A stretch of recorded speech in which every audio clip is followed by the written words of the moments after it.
साजिश की बू आती है। पहलगाम घाटी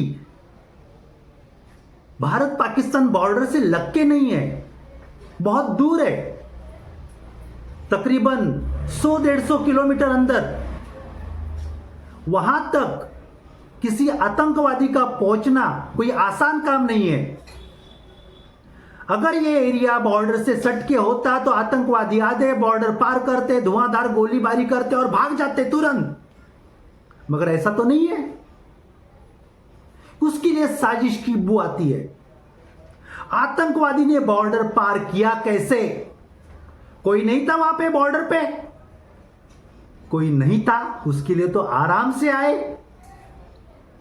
उसके बाद में 100 किलोमीटर 150 किलोमीटर तक अंदर आए।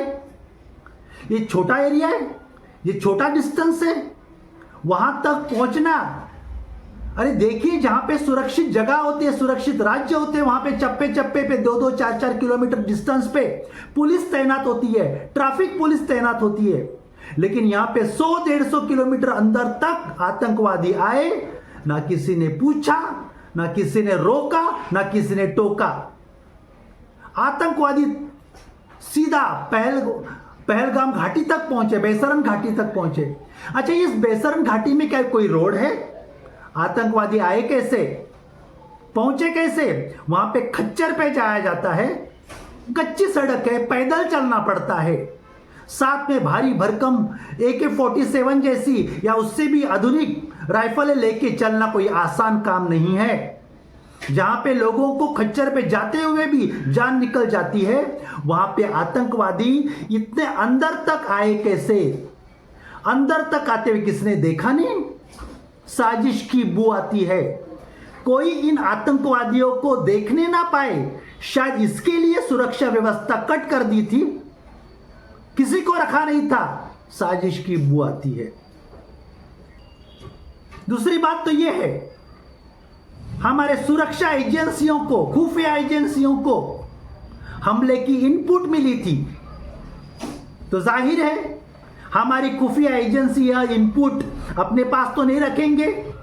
वो सीधे रक्षा मंत्री, गृह मंत्री या पंतप्रधान तक, प्रधानमंत्री तक पहुंचाएंगे, तो पहुंचाई भी होंगी।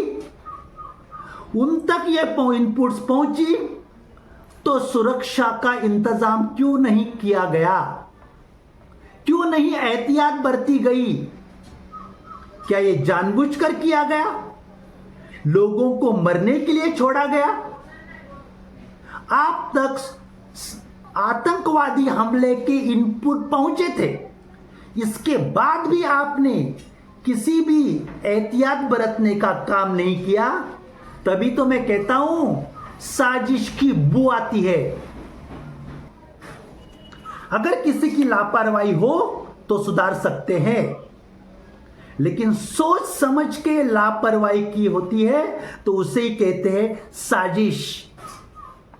क्या आप खुद नहीं चाहते कश्मीर संभल जाए, कश्मीर आम भारतीयों के साथ घुल मिल जाए, वहां कायम अशांति बनी रहे, मुख्य धारा में, मुख्य प्रवाह में कश्मीर आए, ये आप नहीं चाहते?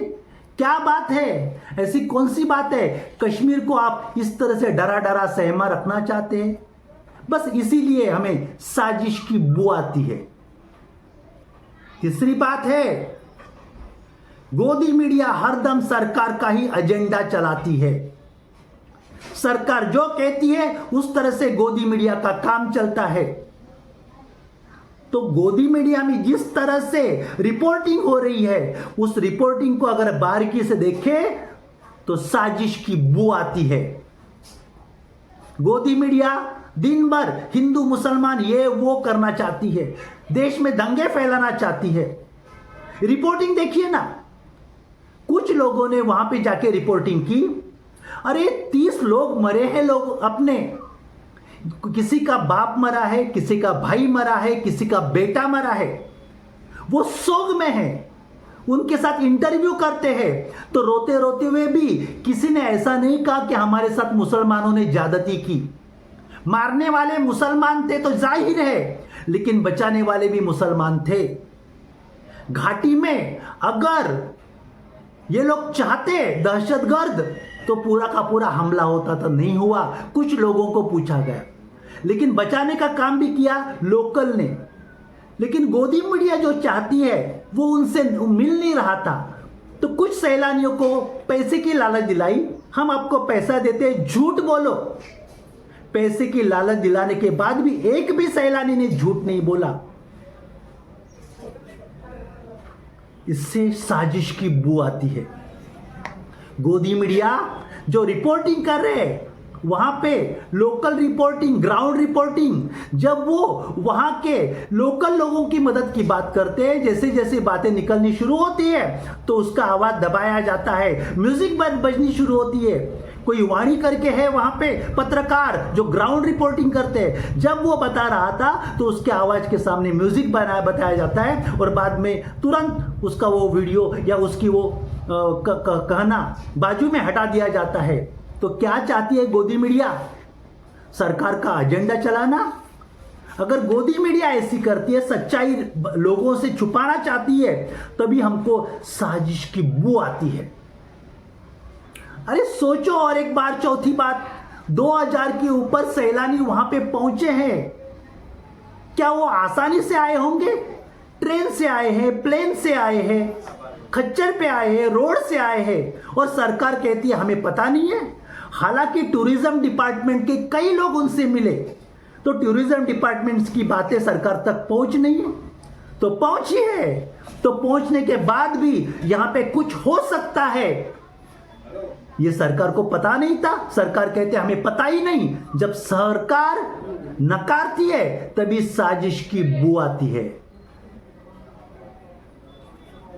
सरकार से जब पूछा जाता है, सवाल पूछा जाता है, कुछ चैनल सवाल पूछते हैं, सरकार सवाल पूछने वाले चैनलों को बैन कर देती है, जैसे कि 4 PM चैनल को बैन कर दिया। सरकार सवाल पूछने वाले कुछ कलाकारों के पे एफआईआर दाखिल करती है, जैसा नेहा जी पे हुआ। तो सरकार सवाल पूछने वालों पे शिकंजा कसती है, तभी साजिश की बू आती है। सरकार चाहती है कोई हमसे सवाल ना पूछे। क्या आप सही में साजिश नहीं किए होते तो आप पत्रकार परिषद लेते, तमाम पत्रकारों को बुलाते, उनसे सवाल करवाते, उनके जवाब देते, हमें मालूम पड़ता कि आप साफ सुथरे हो। लेकिन आपने पत्रकार परिषद नहीं ली, बस आपने मन की बात की। मन की बात एक तरफा होती है। जब बात एक तरफा होती है तो आप खुद चाहते हैं कि कोई सवाल ना पूछे, क्योंकि बोलते बोलते सच्चाई बाहर निकलती है। पत्रकार सच्चाई बाहर निकलने में माहिर है। आपने सिर्फ मन की बात की, आपने पत्रकार परिषद नहीं ली। इससे ही जाहिर है इसमें साजिश की बू आती है। और दूसरी बात, ये आतंकवादी किस पे रहम नहीं करते। आखिरी बात है ये, वो तो गनीमत है 30 ही लोग मरे, मैं भी चाहता हूं सब लोग जिंदा रहे, लेकिन जिस तरह से हरकत हुई है उससे साजिश की बू आती है।